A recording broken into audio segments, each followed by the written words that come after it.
டேய் பாத்து தூக்கிட்டு போடா புதுசு.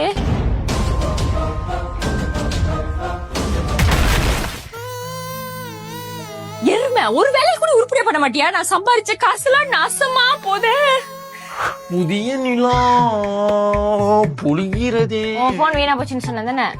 இத நான் கஷ்டப்பட்டு வாங்கின போன், என்னோட சம்பளத்துல வாங்கினது. பத்திரமா பாய். ஐபோன்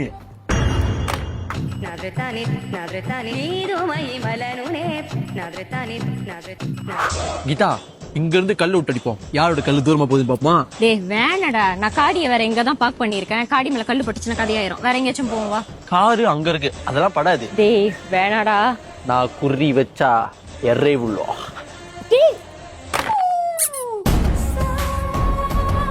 ஏண்டி ஒரு கார் வாங்குற, ஒரு கோட்டிங் போட்டு வச்சுக்கிட்டு ஒரு சின்ன கல்லு பட்டதுக்கு கீழே விழுந்துருச்சு. So sad. அடிக்காதடி, நான் ஒரு மோட்டர் ஸ்ப்ரோக்கு கோட்டிங் பண்ண கூட்டிட்டு போறேன். என்ன சொன்ன மாதிரி மோட்டர் ஸ்ப்ரோ கூட்டி வந்துட்டா? சரி உள்ள வா. மோட்டர் ஸ்ப்ரோல 10 கிராஃபின் கோட்டிங் ஸ்டார்டிங் பிரைஸ் எவ்வளவுன்னு பாத்தீங்கன்னா 590 ringgit. கீரல் படாம காடிய பாத்துக்கணும்னு நினைக்கிறவங்க மோட்டோஸ் ப்ரோல பிபிஎஃப் கோட்டிங்க கண்டிப்பா போடணும். இங்க கார் பாலிஷிங் கூட பண்றாங்க. காடிய ஃபுல்லா சுத்தமா கழுவி எடுத்துட்டு பாலிஷ் பண்ணி பார்த்தா தகன மின்னும். இவங்களோட ஆட்டோ ஸ்பா இங்கதான் இருக்கு.